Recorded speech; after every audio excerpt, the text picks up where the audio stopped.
Hello and welcome to a pandemic update video for Friday, November 25th, 2022.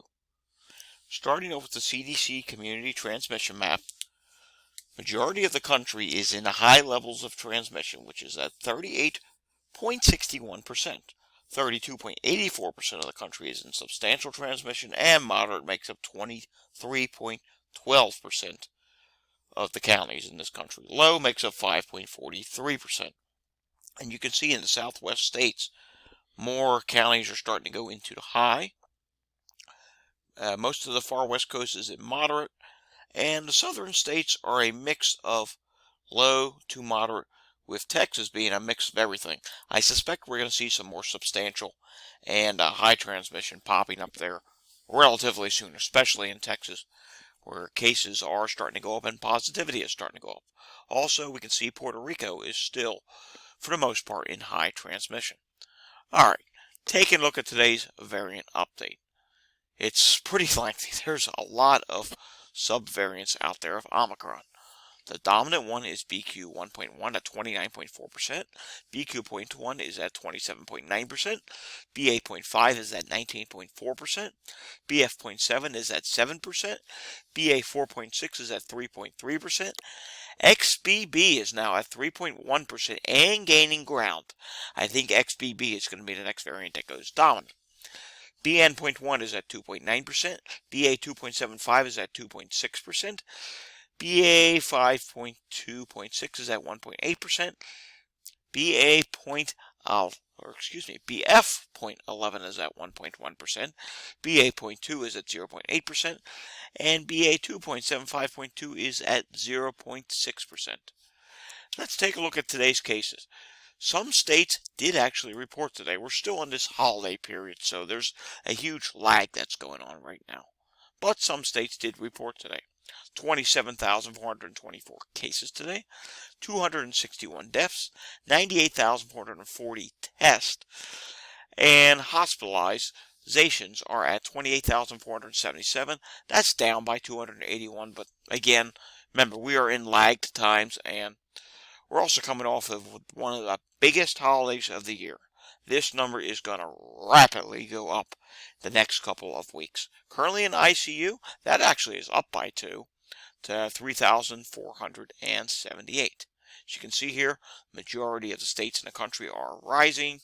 A lot of this is flawed, where you see like -3, -1%. I assume that's probably actually positive, because those places would normally give their weekly update, have not due to the holiday. There's another one, Vermont. And you'll see some of these states that I'm referring to, the positivity is going up. Alright, today's cases. California, they're actually posting an update here, 3,982 cases. Florida, 11,658 cases. That is a multi-day total. New York, 3,931. North Carolina, just 4 cases. We know that's obviously wrong. Virginia, 671 cases. Missouri, 5,215 cases. Connecticut, 229. Montana, 970. North Dakota, 764. Let's take a look at New York State. New York State positivity is at 7.3% now, so it is going up. Cases, 3,931 on the most recent update. And on the most recent update for the hospitalizations, which this is a couple days old, 2,823, and ICU number is at 273. Speaking of hospitalizations, let's take a look at the HHS. The HHS dashboard actually crossed the 29,000 hospitalization mark yesterday. It is rising. National beds used, 75.16%. 4.18% of them are being used for coronavirus. 29,060 beds currently being used for coronavirus patients. That number is going to significantly go up. Not only is it going to pass 30,000 next week, it's probably likely to pass 40 to 45,000 at some point in early to mid-December, because we're going to see a massive surge coming off of this Thanksgiving holiday period. People are having large gatherings. I'm hearing stories, oh, we're having 20 to 25 people at our house for Thanksgiving. Bars were packed on Thanksgiving Eve.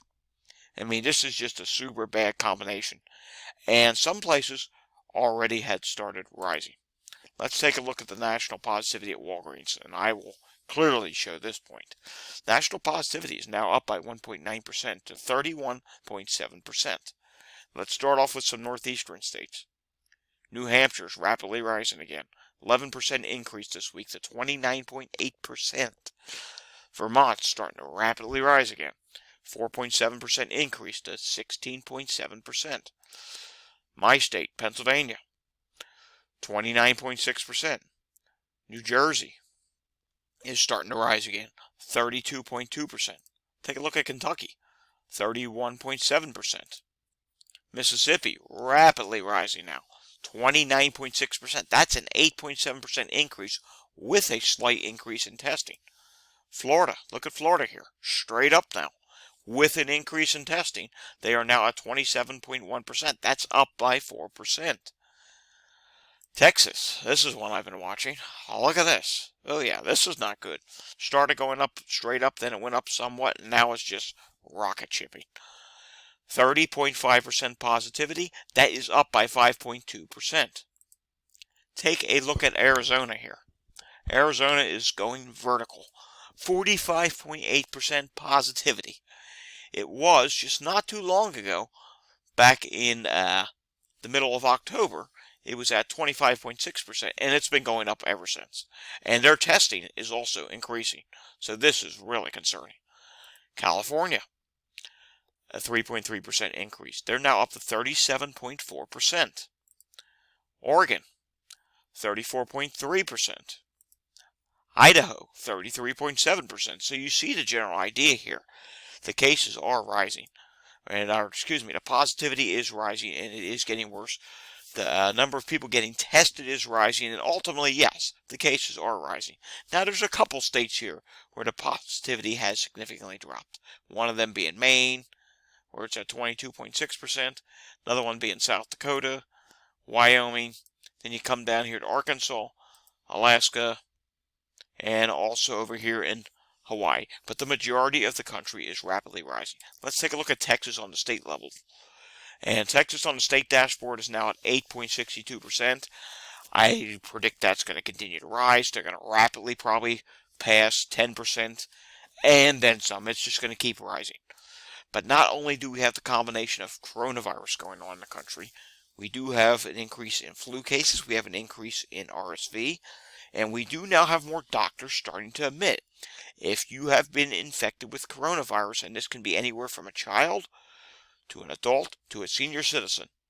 If you have been infected with coronavirus, you're going to have a more difficult time dealing with flu, RSV, or any other cold or respiratory airborne virus, because COVID weakens your immune system. It's reality. And that alone is sending more people to the hospital right now, and we are about to see a massive increase in the number of people in the hospital in this country. In fact, I think it's slightly possible that we could see the number of people in the hospital in the U.S. Past 80% of the bed capacity at some point, maybe in December. And if it doesn't happen in December, definitely after Christmas. I think at least 80% of the national number of beds will be used. Alrighty, thank you for watching this video. Stay safe, everyone. I'm serious. A lot of yous might have traveled for the holiday, and now you're going to have to travel back home. Be careful. If you have to use the rest area on your way home, please mask up. Rest areas are going to be packed. The roads are going to be jam-packed with people on Sunday, returning from the Thanksgiving holiday. Be safe. We're going to see a lot of kids that will be calling out sick from school in the next couple of weeks. We're going to see teachers calling out sick. Heck, the substitute teachers, they're going to be sick too. People went to gatherings. It's going to be a disaster the next couple of weeks. I wish I had better news to report, but as you saw with the positivity rates, things are about to just rapidly explode with this combination of variants. And we'll have to see. One of these variants is going to eventually completely take over. That could be the XBB variant, which is also causing a massive surge in China. Alrighty, once again, thanks for watching this video, and I'll see you again next time for another pandemic update.